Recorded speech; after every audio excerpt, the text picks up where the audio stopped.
My name is Yu Xiaohai. As a junior clerk stranded in a foreign land, I've persisted for 7 years straight. During these 7 years, I endured relentless bullying from my direct supervisor and cold indifference from my wife, forced to swallow my grievances at every turn. But when confronted with my wife's dual betrayal and my bastard supervisor's false accusations, I finally snapped. By chance, I saved a wealthy woman. With her resources, I began my vengeance. Today marks my 2,345th day as a county clerk. I count every single day in my heart, for each has been a trial by fire. For 7 years since graduating college, I've worked as a civil servant in this small county after passing exams from a remote village. I once took pride in this job, until becoming a beast of burden here. Xiao Zhu, go clean my office. My immediate supervisor Old Tang walked out expressionlessly, ordering me to work. Yes, Section Chief Tang. I'll go immediately. Though already past clock-out time, I fought through exhaustion to tidy his office. Old Tang joined the bureau 1 year before me. Yet like me, he hasn't been promoted even once in over 7 years. But Old Tang is lazy, sporting a bald head while slacking off in the office every day, yet he keeps bossing me around. This is what I find most intolerable. I've endured this for over 7 full years, because the ironclad truth remains. Those higher up the hierarchy hold the power of life and death over those below. I sorted through the miscellaneous leisure books cluttering Old Tang's desk, stacking them neatly one by one. The collection included everything, even some magazines featuring explicit photos of beauties. This was his daily work routine. My heart filled with emptiness as I wondered what this respectable job had truly brought me. Lost in thought, I unconsciously picked up one of the beauty magazines and brought it to my desk to browse. Confronted with masculine instincts, I helplessly immersed myself in fantasies about the magazine models. After who knows how long, my phone rang. It was my wife calling. I answered the call only to be greeted by furious shouts. Where the hell are you? Are you coming back or not? I'm starving to death here. I'm not coming back. You can do whatever you want. Marrying a wife who can't do anything, having to cook every day when I get home. I'm tired of it all. Checking the time, it's already past 10 p.m. I figure I might as well not go back and just sleep at the office. But my heart softens. I should still go back. After all, I'm hungry too. So I ordered 2 portions of takeout to be delivered home and rode my electric scooter back myself. When I reached my apartment building, I happened to run into the delivery guy. I greeted him. Hello, is that my takeout? Oh, you're back. Left your food at the door. You know. The delivery guy covered his mouth. Chuckling as he ran downstairs.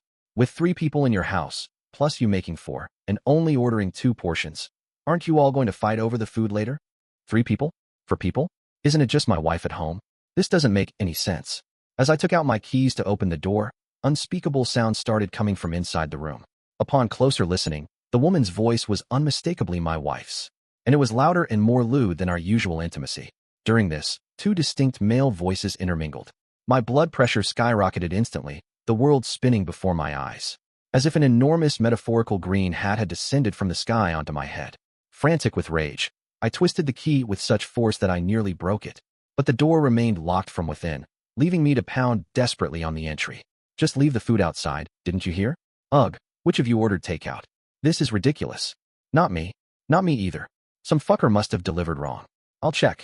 My wife yanked open the door with irritation freezing into shock when she saw me standing there. Her nearly translucent nightgown and disheveled hair exposed this slut in all her wantonness. Darling, why are you back? You said you weren't coming home tonight. Yeah, why am I back? Shouldn't have returned. Let's file for divorce tomorrow. My voice emerged flat, consumed by utter disappointment. Fine, let's divorce then, you useless thing. Why even come back? Go sleep in your pathetic clerk's office. My wife tilted her head up high, as if pretending to look up at me. Her expression seemed to mock. So what if I had a threesome? Asterisk, so what if I cheated on you? What can you even do about it? Asterisk. Fury surged through me. I wanted to raise my hand to strike her, but reason held me back. As a national public servant, how could I hit my wife? Trembling with rage, I slammed the door shut with a bang. It closed so swiftly and mercilessly, as if my anger had instantly morphed into boundless grief. My wife, Wu Han, was someone I met at a social gathering for county government and public institution staff. Back then, she was radiant and captivating, so much so that I pursued her obsessively. She came from a privileged family and had a spoiled, temperamental streak, but I tolerated it all. In those days, I was ambitious and driven. As one of the few young civil servants in our small county, I won the approval of Wu Han's parents, and we married quickly. As a live-in son-in-law in a small county town, I've always kept my head down and maintained a low profile. I took care of all household chores, and this kind of life lasted 7 years. The thought of her becoming my ex-wife tomorrow, along with everything she's done today, chills me to the bone. I decided to walk back to the office alone to retrieve my 2 takeout riders. Walking through the late-night streets, my footsteps were unusually heavy. As I was strolling along the tree-lined avenue, suddenly a commercial van swerved off the road and crashed into a small grove. Holy shit, what just happened? I immediately rushed into the grove to rescue people. I knocked on the driver's side window, but received no response from inside. Without hesitation, I grabbed a rock, smashed the window, and flipped open the car door. The driver was a woman slumped over the steering wheel motionless, with a middle-aged man lying reclined in the passenger seat. The woman's upper body pressed against the steering wheel distorted the shape of 2 rabbits, yet their ample contours remained visible. I shook her slender arm vigorously and shouted loudly, "Hey, wake up, are you okay?" The woman raised her head to look at me, then pointed to the passenger seat beside her, urgently saying, "Please help me, save him. Stay calm. I'll drive and take you to the hospital immediately." The woman got down from the driver's seat, a pair of long legs and black stockings coming into full view before me. As I helped her into the back seat, her arm accidentally brushed against mine, instantly giving me an electric shock-like sensation. I immediately started the engine and headed towards the county hospital. "May I know your name?" "Thank you so much." My husband suddenly fainted. It was too late, and I didn't want to trouble others, so I decided to drive to the hospital myself. But I panicked and drove into the woods by mistake. "Husband?" The age difference between them must be at least 20 years. Too late to trouble others?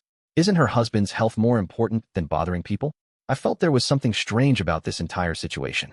"My name is Zhu Xiaohai. I was out for a walk when I saw something wrong with your situation, so I came to check if you needed help." "Thank you, Mr. Zhu. I'm Wang Ruobing. I don't even know how to express my gratitude." The woman's voice was so gentle and magnetic that I felt an immediate surge of energy upon hearing it. "Don't mention it. Anyone else would do the same. All right, we're at the hospital." I helped her into the emergency department, then worked with the doctor to carry the unconscious man from the passenger seat inside. "I'll be going now. Focus on getting treatment." The woman's eyes seemed to want to say something more to me, but she remained silent. I walked away without looking back. Instead of returning to the office, I chose to go to a bar where I could empty my mind. I have to admit, the feeling of helping others was genuinely rewarding. I had originally been dejectedly preparing to spend the night walking back to the office. But now it made sense. Since I was liberated, I should properly relax. Glass after glass of alcohol went down, while watching the young men and women dancing. Wildly, I felt completely at ease. It was already 7 in the morning when I came out of the bar. I hurriedly rushed to the office. The moment I entered the office door, my colleagues were giving me strange looks. What? Did they find out about me saving someone last night? When I walked into the office, I saw Lao Tang and disciplinary committee's Lao Lu discussing something at my workstation. Xiao Zhu usually does a good job at work. Who knew his mindset would be like this? Hearing this sentence from Lao Tang's mouth, I sensed the severity of the situation. I saw the explicit beauty magazine in Lao Lu's hands and understood everything. Damn it. I forgot to return that porn magazine I read yesterday to Lao Tang, and he actually framed me.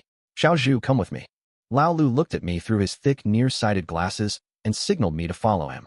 Lao Lu's disciplinary office was rarely entered by anyone except himself, because stepping inside always meant trouble. I followed old Lu into his office, my mind seething with the urge to kill old Tang. "Xiao Zhu, look at yourself. As a public official, spending all day reading this trash." Old Lu tossed the pinup magazine onto the desk. "That's not mine. It's enough. No explanations. Deliver a 10,000 character self-criticism report to me at the same time tomorrow." "What? 10,000 characters? What? You want to bargain with leadership?" Old Tang had slipped in unnoticed and began fanning the flames. "That's Section Chief Tang's book, not mine." My voice rose sharply. "Then why was it on your desk? And why the shouting?" "Lawless behavior," Old Lu rebuked sternly. "Exactly. Completely unbefitting a public official. Utterly disgraceful." Old Tang piled on maliciously. I clamped my mouth shut, stormed out of the office, and shot Old Tang a fierce glare. I slumped into my seat. Maybe it was last night's indulgence, or perhaps the scolding I just received. I felt completely drained. I pondered how this job had brought me nothing but the appearance of glamour that others see, leaving only pain in its wake. Yet I couldn't abandon this position I'd suffered so much to obtain. I must find a way to escape this predicament. The first order of business was severing ties with that bitch. I took half-day leave and went to the Civil Affairs Bureau, intending to call Wu Han to finalize the divorce. Surprisingly, Wu Han was already waiting for me at the bureau. We completed the divorce procedures without exchanging a single word. 7 years of relationship just ended like that. But I refused to accept this. That betraying woman must pay the price she deserves. "Wu Han, listen well. This isn't over. I'll return the pain you caused me tenfold." Oh really? I'd like to see how a Wuji man like you plans to take revenge. Using your tiny clerical power? Ha ha ha, you're killing me. Wuhan stood with arms akimbo, speaking nonchalantly. I returned to continue working at the office, facing colleagues' judgmental stares again. I chose to ignore them, burying my head to write a 10,000-word self-criticism. After finishing that half-day work shift, it felt like a year had passed. My hands trembled with fatigue, but my mind kept racing about what to do next. As an out-of-town live-in son-in-law, I didn't buy this house, nor did I want to fight over properties with that bitch. Her betrayal cut too deep. On this first homeless night after work, I decided to stay at a luxury hotel near the office. The money I used to save for family now seemed unnecessary. No reason to shortchange myself anymore. By sheer coincidence, I encountered Wang Ruobing, the woman I rescued yesterday, at the hotel. Wang Ruobing wore a figure-hugging white dress that fully revealed her ample curves under the hotel lobby lights. Her makeup tonight was more elegant than what I saw last night, but it still couldn't hide the fact that she was irresistibly sexy and alluring. Zhu Xiaohai, you're staying here too? Oh yes, hello Ms. Wang. How are you? Were you injured last night? Hey, nothing serious. Just some minor scrapes. By the way, why did you leave so quickly last night? I wanted to invite you to dinner to properly thank you. It was nothing. Think nothing of it. How's your husband recovering? Haha, that wasn't my husband. I just said that in the urgency of the situation last time. He just has some high blood pressure. He's fine, right? I felt they didn't look like a married couple when I first saw them. But whether he's her husband or not, what does that have to do with me? Why would she tell me that? Have you already booked a room? Not yet. I was just about to make a reservation. There's no need to go to the front desk. I'll arrange it for you. No, I can do it myself. Please don't stand on ceremony. This hotel is mine. Stay as long as you like. WH. What? My jaw dropped in shock at her words. You just need to make yourself at home here. Let's go to the restaurant first and chat slowly. Walking after Wang Ruobing to the restaurant, my steps felt like they were moving through a dream. Truly befitting a luxury hotel restaurant, the elaborate space boasted luxuriously grand decor.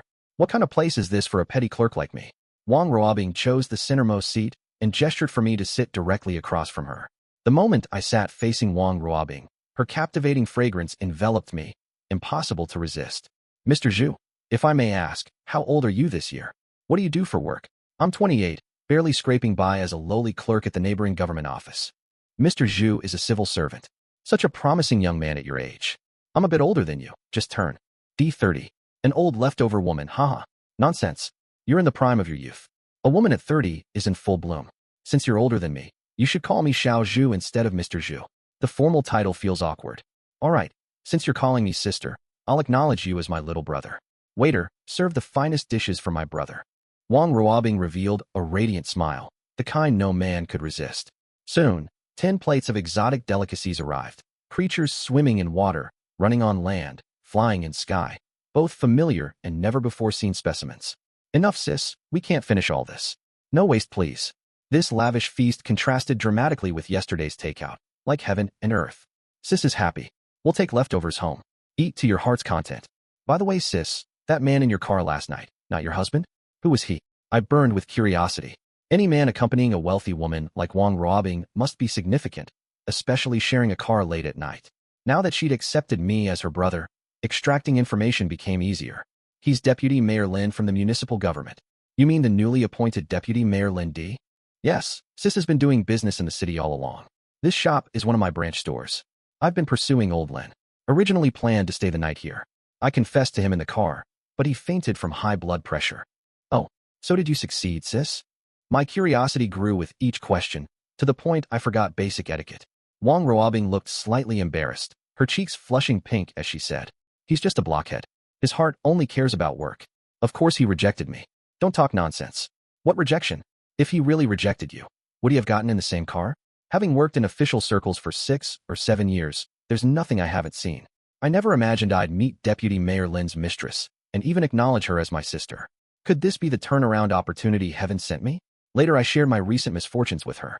We talked deeply, and she showed great sympathy. It's all right, little brother. If you have nowhere to stay for now, just live with your sister here. You can stay as long as you want. I'll also find a way to help you vent this anger."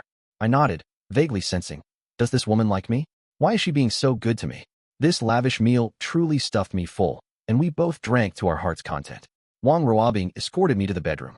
Lying on that extra-wide Simmons mattress felt exceptionally comfortable, allowing complete relaxation. Tonight's living experience formed the sharpest contrast with the daytime. Did you sleep well? Early the next morning, Wang Ruobing had already prepared a sumptuous breakfast in the dining room. Clad in a blue cheongsam, her pale thighs occasionally peeked through the side slits. This feels like heaven, sis. You're so good to me. Of course I am. Wang Ruobing let out a series of giggles, sounding like a youthful teenage girl. Before we finished breakfast, my ex-wife called. Fine. You divorced just one day and already hook up with some vixen.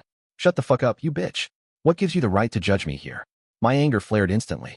I've got photos of you and that homewrecker. You're a civil servant who divorced the day before yesterday and already checked into a hotel with another woman yesterday. How fucking appropriate is that? Give me 200,000 within 3 days, or I'll ruin your reputation. Wu Han on the phone spoke to me with intense force. Go fuck yourself. Why don't you drop dead? Wu Han hung up, then sent me a WeChat photo of Wang Ruobing helping me into the room. My face flushed crimson with rage, felt hot enough to fry an egg on contact. Little brother, what's wrong? Wang Ruobing asked with genuine concern. I calmed down and explained the situation to Wang Ruobing in full detail. Only she could save me now. Seems like our hotel security needs improvement. How did she even get in to take these sneaky photos? Wang Ruobing looked at the WeChat photo I showed her, visibly indignant. Don't worry, I'll think of something. Then she made a phone call. Uncle Luo, come upstairs. An old man in a suit came up from downstairs, his eyes weathered by life's hardships, hair speckled with gray. This is my butler, Uncle Luo. He's been around the block for many years. What kind of situations do you think he hasn't seen? What's mere petty blackmail? Let Uncle Luo handle it. Just leave it to me. I'll make sure to handle it thoroughly for you. The old man indeed looked rock-solid reliable. Then I'll thank Uncle Luo in advance. I had no need for formalities. Come, let's go over there and brief me on the situation. After becoming fully acquainted with the circumstances, old Luo immediately sent people to investigate Wu Han's background and habitual haunts. Miraculously, the investigators returned shortly with complete intel on Wu Han. Perhaps this was the legendary underworld efficiency at work. This person frequents Hongxing Hotel for fun. Let's set up an ambush there then. Uncle Luo, what are you planning? No violence or killing. Just teach him a lesson. Seeing this old man wasn't a meek character, I feared he might take lives. Kid, what's with the wild thoughts? I have better ways to deal with this trash, nothing like what you're imagining. Just tell her the 200,000 will be delivered tomorrow. She'll definitely scout the Hongxing Hotel for a meeting spot before dawn. We'll set the ambush there. Lao Luo winked at me, signaling this was child's play. I called Wu Han as Lao Luo instructed. Wu Han never expected me to call so soon. Not a single cent less than 200,000. No negotiations. No, I'm not here to bargain. The 200,000 is ready. Tomorrow. You pick the location. Never thought you'd grow a spine. Consider it compensation for the youth I wasted on you. Wu Han sneered through the phone. Her words truly disgusted me, but I didn't want to drag this on any longer. Stop the nonsense and hurry up with a meeting location. Fine. I'll contact you after choosing a spot. After hanging up, Wu Han soon sent a WeChat message. Room 901, Hongxing Hotel. Exactly as Lao Luo had said, it was indeed Hongxing Hotel. All right, let's go set up the ambush. Lao Luo took me downstairs and drove straight to Hongxing Hotel. Upon arrival, Lao Luo booked the adjacent room 902, then we both checked in. Mr. Zhu, you can't afford to be soft-hearted with a woman like this. Just wait here and let me handle it. With that, Lao Luo left. After quite some time, he returned beaming. Everything's settled. That woman's truly despicable. Anyone would find her intolerable.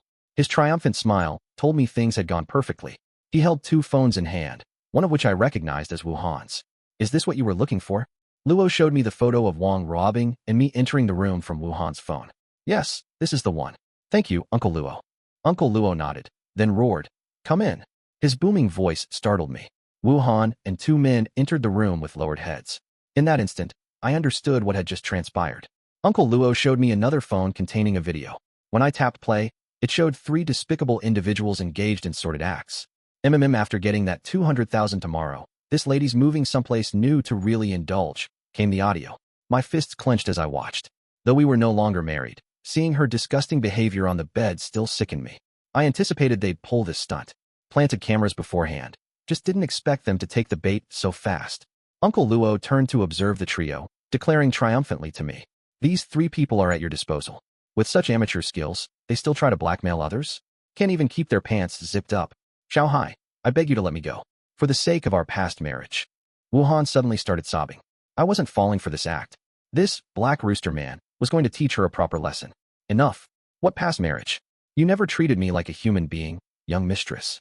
Group promiscuity plus extortion charges. That should keep you busy for a while. You wanted to see what a minor official like me can do? Then witness the power the law grants me. The two men kept their heads bowed, knowing they were in the wrong. Please don't. You'll ruin me. Do you really want a Destro? Why me? Do you hate me that much? What? Expecting my sympathy? Did you think of me when you were having such wild fun in bed before the divorce? My voice gradually rose in volume. Am I just born to be a cuckolded fool? I was wrong. I was wrong. I really was wrong. Wuhan finally began to apologize, but it was clearly too late. At this moment, my heart was extraordinarily calm. With an icy expression, I immediately called the police. The officers arrived shortly, interrogated the situation, and took everyone away. It was truly satisfying to release this pent-up resentment. Back at the hotel, Wang Ruobing found me again. Did you resolve things? It's settled. That bitch should be getting her deserved punishment now. I feel much better. I took a deep breath and touched my chest, as if finally freed in this moment. Good. In the future, leave such matters to me. Just tell me if anyone dares bully you.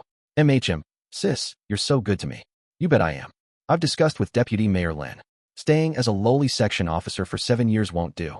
Deputy Mayor Lin has already approached your bureau chief and the organization department to push for your promotion. Wang Ruobing patted my shoulder, comforting me. Really? That's fantastic. I couldn't believe it. I hadn't moved up half a rank in 7 years, and Deputy Mayor Lin could get me promoted with just a word? Was this the legendary guardian angel help people talk about? 2 days later, the organization department actually called, asking if I was willing to take the position of office director. Of course I agreed. I was genuinely overjoyed at that moment. But regarding the office director position, this had always been a vacant role in the bureau. The job itself was usually relaxed but came with considerable authority. Precisely because of this, people both inside and outside the bureau had long coveted the position, yet no one could secure it despite fierce undercurrents of competition. When heading to work, I still couldn't hide my exhilaration. Coincidentally, I ran into Old Tang in the stairwell. Well, if it isn't our director Zhu? Promotions made you downright cheerful. Old Tang's tone seemed laced with sarcasm. Who knows where he learned about my upcoming promotion? Indeed, there are no airtight walls in officialdom. Can't really blame him. He'd fantasized about this position for ages, yet he's famously known as the #1 slacker in our bureau. None of this matters now. Soon I'll outrank him by 1 level. Those old debts will be repaid, slowly. I'll gradually let him experience how the weight of a higher rank can crush a person. Don't mention it. One mustn't forget their roots. I'll always remember Section Chief Tang's kindness to me. Old Tang detected something amiss in my words and tactfully retreated. Watching him scuttle away awkwardly, words can't describe how delighted I felt. The organization department's appointment document arrived swiftly. After 7 long years, Zhu Xiaohai finally emerged from the grind. Next step, proceed with my plan to make that detestable Old Tang eat humble pie. Hey little brother, Vice Mayor Lin is coming to our county again today. I've arranged for you two to meet tonight. You must come. Wang Ruobing called over, didn't expect the opportunity would come so quickly. Sure sis, I'll definitely be there. I hung up the phone, already planning my next move in mind. Vice Mayor Lin, long admired your reputation. It's truly my honor to meet you today. Seeing Vice Mayor Lin, I immediately went to shake hands enthusiastically before even sitting down. Xiaozhu hello, Ruobing's told me about you long ago. Such a promising young talent. He didn't mention that night's incident at all, even though I was his lifesaver. Perhaps this is the shrewdness of leadership. If he mentioned that night's affair in public, wouldn't that be openly admitting I caught him fooling around with his mistress in the car? Ah, you flatter me. I'm just doing my daily duties. But speaking of promising young talents, I really do greatly admire one of my former superiors. I am about to put my plan into action. Oh, who is that? Someone Xiaozhu holds in such high regard. It's Section Chief Tang from our bureau. He has always been an exemplary leader, deeply rooted in grassroots work and dedicated to his duties. I began deliberately leading him into the trap. Then I must meet him properly. What kind of person could make our Xiaozhu so admiring? He seemed to see through my intentions. For seasoned bureaucrats, veiled sarcasm in official circles was as commonplace as daily bread. Tomorrow then. I'll come to your bureau tomorrow to observe Section Chief Tang. Don't inform him in advance. I want to see your genuine working conditions. Of course, we guarantee to showcase our most authentic work ethic and ensure Vice Mayor Lin won't be disappointed. I hadn't expected him to agree so readily, and my surprise was palpable. He might have discerned my scheme long ago. Perhaps this demonstrated a senior leader's exceptional acuity. Now I just await tomorrow's performance of this carefully orchestrated drama. The next day was a stormy one, a perfect weather to cast a lifelong shadow over Old Tang. I kept my head down working when suddenly a group of people entered through the door and headed straight for Old Tang's office. The show had begun. Though I knew exactly what was coming, I couldn't resist peeking through the doorway with burning curiosity. Section Chief Tang, you're quite enjoying your leisure. Is this how you work every day? Deputy Mayor Lin entered the office to find old Tang leaning back with legs propped on the desk, playing Do Di Zhu on his phone. Who are you? How dare you barge into my office unannounced without even knocking? Though not recognizing Deputy Mayor Lin, old Tang moderated his tone slightly. Not knowing the visitor's status, he reluctantly lowered his legs from the desk. Seeing the perfect timing, I strode confidently into old Tang's office. Pretending not to recognize Deputy Mayor Lin, I walked right past him. Section Chief Tang, where's the document I left with you the other day? What document? Never mind, I'll find it myself. Please, don't let me disturb your work. When it came to Lao Tang's desk, I might have known it better than he did, as he used to ask me to tidy up for him after work every day. Pretending to search for documents, I was actually scheming how to retaliate in kind. Why would Section Chief Tang know me? I've long heard of Section Chief Tang's great reputation and am here to learn from you. Deputy Mayor Lin began mocking Lao Tang with veiled sarcasm. What do you mean? I, Lao Tang, have been an official for nearly 10 years, and my conduct has always been upright and proper. Indeed, one need only look at the books piled high like mountains on Section Chief Tang's desk to see that. Deputy Mayor Lin glanced toward me as I kept my head down, searching for what I wanted. Since childhood, I, Lao Tang, have loved reading. Books are what made me improve. I couldn't help but chuckle at those words. Finally, I found it, a thick stack of explicit beauty magazines. I deliberately spilled them in front of Deputy Mayor Lin. Oh my, look at this. Turns out Section Chief Tang is quite the man of passionate temperament.